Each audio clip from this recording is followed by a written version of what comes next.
I sat still, not because I was calm, but because my entire body had gone numb. Vanessa stood at the front of the room, heels planted, voice as crisp as the lawyer's cufflinks. As of the finalized documents, she said, Eleanor Reeves will not be receiving any portion of Harold's estate. I didn't speak. I didn't blink.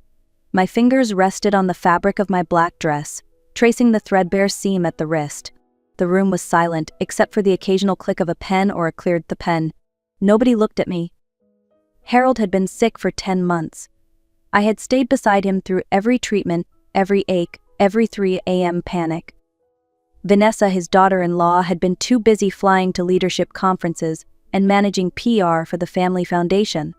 But now she was the one holding the file, the one reading off numbers as if they were nothing more than ledger entries. When it was over, she walked up to me and handed me a small box. Harold wanted you to have this, she said with a neutral smile. Inside was a silver tie clip. No letter, no explanation. It wasn't even one of the ones he wore often. I nodded, but I didn't say thank you, I couldn't. That night I sat alone in the kitchen, tea cooling in my hands. The chair across from me was empty, but Harold's presence lingered in the house, in the walls, the photographs, the smell of his cologne still trapped in the hallway curtains. And yet somehow I was the one being erased. Vanessa thought the tie clip was the end of the conversation. She didn't realize it was the beginning of something else entirely. After the last car pulled away from the driveway, I stood in the garden, surrounded by folding chairs, paper cups, and the faint scent of lilies. No one had offered to stay behind. No one asked if I needed a ride. Vanessa had organized everything, of course down to the font on the slideshow and the flavor of the catered coffee. It was pristine and personal, the kind of event where grief was muted and time to end before sundown. Harold would have hated it. He believed funerals should be messy. That people should cry, laugh at the wrong moments, forget their umbrellas, and spill wine on the carpet. He used to say real love left stains. But there were no stains today, only silence. When I stepped back into the house, Vanessa was already packing up papers on the dining table. She didn't look up when I entered, just said flatly, we'll be moving forward with the estate processing next week. I've coordinated everything with legal. No pause, no invitation for input. Not even a question about what I wanted. I stood there, the woman who had slept in a chair beside Harold's hospital bed for nearly 6 months, who had held his hand when he couldn't lift it, who had spoon-fed him mashed apples at 2 a.m. And in return, I was given a tie clip and a line item that no longer existed. That night, I tried to convince myself I was just tired, that maybe the coldness in the air was just grief taking a new shape. But it felt different. Like I had been quietly written out of the story, scrubbed clean from the chapters of Harold's life that Vanessa now wanted to retell in her own voice. Have you ever stood in your own living room and felt like a guest? That's what I felt that night, like I didn't belong in the house we built together. Like everyone had received a new script and I was the only one left holding the old pages. That was the first time I realized this wasn't neglect. This was deliberate. The email came 2 days later. Subject line, estate administration meeting scheduled. It wasn't from Vanessa, it was from her assistant. No greeting, no hope you're doing well, just a time and an address: Wednesday, 9 a.m., downtown. I stared at the screen for a long while. Then I closed my laptop and folded the moment into silence. That morning I left the house 10 minutes early and still arrived 5 minutes late. Traffic was heavy. I stopped twice along the way, wondering if I should even go. The building was steel and glass, all polished floors and white orchids. The elevator smelled like printer ink and eucalyptus. The receptionist blinked when I gave her my name. She didn't expect someone like me. Inside the conference room, 7 people sat in tailored suits, Vanessa at the head. Her hair pulled back, her eyes fixed on a stack of folders. She didn't stand. She didn't say hello. Just nodded to the chair furthest from the table and kept reading. I sat. No one spoke. Vanessa began. As executor of Harold Reeves's estate, I'll be reviewing the asset distribution per the finalized filing. She listed stocks, properties, investment accounts, commercial land in Maine, a winery he'd quietly purchased shares in. I kept my hands folded in my lap, the only person without a pen, without a folder. Then she said it. Primary control of the Reeves family trust was transferred to me 6 months ago. I blinked. Harold and I had managed that trust together for 2 decades. He never mentioned anything about transferring it, especially not to her. I looked around the room. No one reacted. Then, a man in a charcoal suit, one of the firm's partners, cleared his throat. And Mrs. Reeves's portion? Vanessa didn't flinch. There are no remaining distributions assigned to her under the current filing. No eye contact, no explanation. Just silence, and the closing of a door I hadn't realized was still open. Something hot curled up my spine, but I didn't speak. I didn't move. My body knew something my mind hadn't yet caught up with. I wasn't just being excluded. I was being erased. When the meeting ended, everyone stood. Vanessa packed her briefcase slowly, as if expecting me to ask a question. But I didn't. I adjusted my scarf and walked out, not a word, not a glance. The cold hit me as I stepped onto the sidewalk. Not the weather, but the moment. The realization that I had just watched my life be divided into columns and charts. And my name wasn't even in the margins. I didn't turn on the lights when I got home. The shadows in the house felt more honest than the bright overheads. I sat on the edge of Harold's reading chair with a blanket over my knees and stared at the hallway. His cane still leaned near the back door, right where we had left it after his last treatment. I hadn't moved it. That night, without really thinking, I walked into his study. The drawer squeaked like it always had. He used to say it needed oil. I always told him I liked it that way. It was how I knew he was home. Inside were receipts, old library slips, a half-used mechanical pencil. Tucked beneath the ledger was a small manila folder with no label. I opened it. 3 pages. The first was handwritten, his handwriting shaky, but unmistakable. Vanessa wants me to update the will, says it needs to reflect current holdings. I asked her why now and she said it's for clarity. She's being careful, too careful. She's drawing up papers on my behalf. I haven't signed anything yet. I haven't told Eleanor. I know she'd ask questions I don't want to answer. I held the page in both hands. There was no signature, no date, just the soft, restrained tone Harold always used when something troubled him, but he couldn't say it aloud. The second page was a photocopy of a will, but not the one I had seen in the boardroom. This one was covered in red ink, notes in the margin, edits and corrections, and there circled was my name. The sentence read, "In the event of my passing, I leave my personal assets, including home shares and designated accounts, to my wife, Eleanor Reeves." It had been crossed out. Beside it, scrawled in Harold's unmistakable hand, "Discuss with Vanessa." The third page was a typed schedule. Legal meetings. 2 of the dates were from the weeks Harold had been in and out of chemo. I'd been with him almost constantly then. The only times I wasn't were the times Vanessa had insisted on taking over. I laid the pages on the desk and leaned back. The fan spun above me with the same slow rhythm Harold had once said calmed his thoughts. He had tried. That's what the folder said to me. He had sensed something wasn't right. But he didn't tell me. And now I would have to decide what to do with the truth he left behind. Not because he asked, but because I was the only one who still knew what that truth was. The next morning, I called Thomas Callahan. We hadn't spoken since Harold's retirement party nearly 5 years ago. But I remembered something Harold once told me over dinner. If anything ever happens, Callahan is the one person I trust to see straight through the fog. He picked up on the second ring. When I said my name, there was a pause. Then he said, "I'm glad you called." We agreed to meet the next day at a quiet corner cafe near the old courthouse. The same one where we used to gather after foundation board meetings. Same chipped mugs, same jazz murmuring from a dusty speaker in the ceiling. I brought the manila folder with me. Thomas read through the pages slowly, eyebrows furrowed, lips pressed in a line that barely moved. When he got to the handwritten note, the one where Harold said he hadn't told me, Thomas exhaled quietly and set the page down. "This isn't sloppy," he said. "It's strategic." He pulled out a notepad and began jotting. He circled names, dates, firm headers.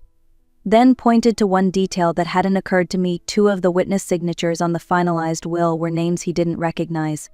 They weren't on any of the board rosters, he said, and Harold always used someone he trusted for signatures. A neighbor, a colleague, never strangers. We made a pact that morning. No sudden moves. No accusations. We would dig first quietly, carefully, and let the facts speak. As I slid the folder back into my bag, Thomas looked at me and said, "If Harold started this, then it's our job to finish it." I didn't say anything. I just nodded, because I knew what he meant. This wasn't revenge. This was a rescue mission for the truth. Her name was Ava Kimball. Thomas found her through court filings, listed as a notary on one of the revised estate documents.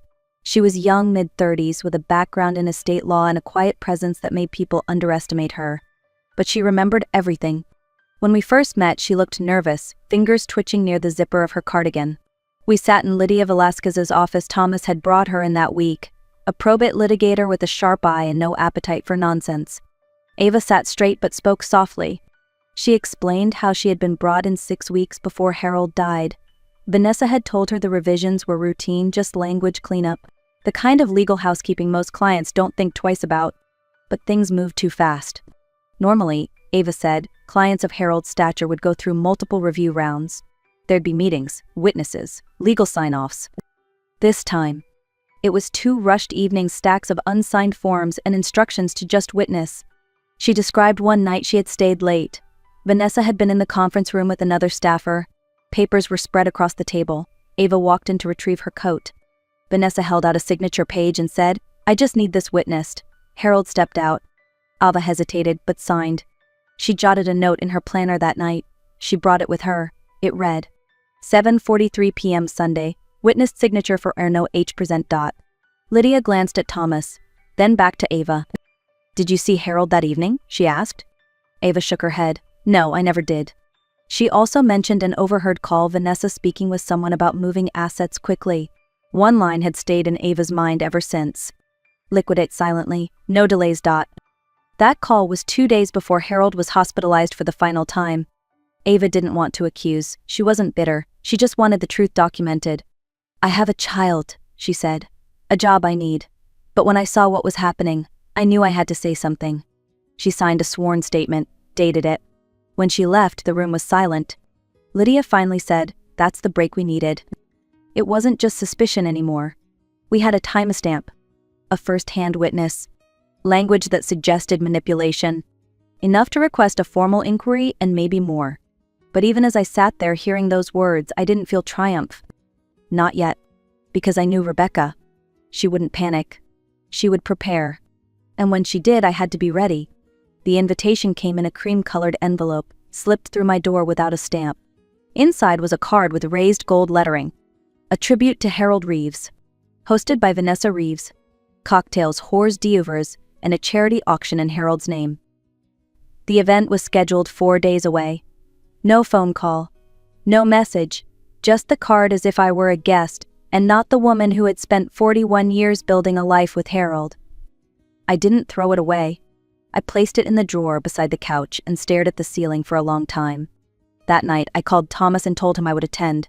He asked if I wanted company. I said no. This wasn't about confrontation, not yet. It was about being seen. On Saturday, I dressed carefully. Navy slacks, a silk blouse Harold had bought me for our 30th anniversary, a thin silver chain. Nothing loud. Everything intentional. The country club was full. I recognized names on the guest list, people who had eaten at our table, signed our Christmas cards, written Harold's eulogy in trembling handwriting. Inside, the room gleamed polished floors, floral centerpieces, and a large photo of Harold framed in gold. Vanessa had chosen the image. It was one I hated. He looked tired in it, drained. Vanessa was at the center of it all, smiling, composed, greeting guests like royalty. When she saw me, her eyes flickered just for a moment, then settled back into poise. I wandered to a side table labeled Harold's favorite things. Among the items was a first-edition novel I had given him. The label didn't mention my name. A man approached me, polite and chatty, a former colleague of Harold's.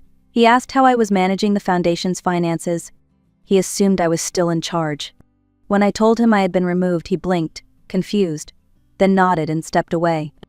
It was a small thing, but it told me something big. Vanessa hadn't told everyone the truth. Not about the will. Not about the trust. Not even about the auction items she had taken from our home. I stayed 20 minutes longer, just long enough to gather what I needed. Then I left quietly. I didn't slam any doors. I didn't make a scene.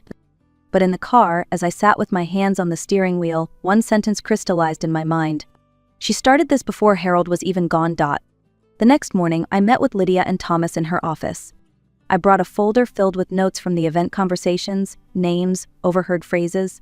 I didn't editorialize, I just laid the facts out. Lydia read through them, her pen tapping against her chin. Thomas stayed quiet until the end. "This," Lydia said slowly, "is no longer just financial misconduct. This suggests premeditation, possibly coercion. We agreed to move forward.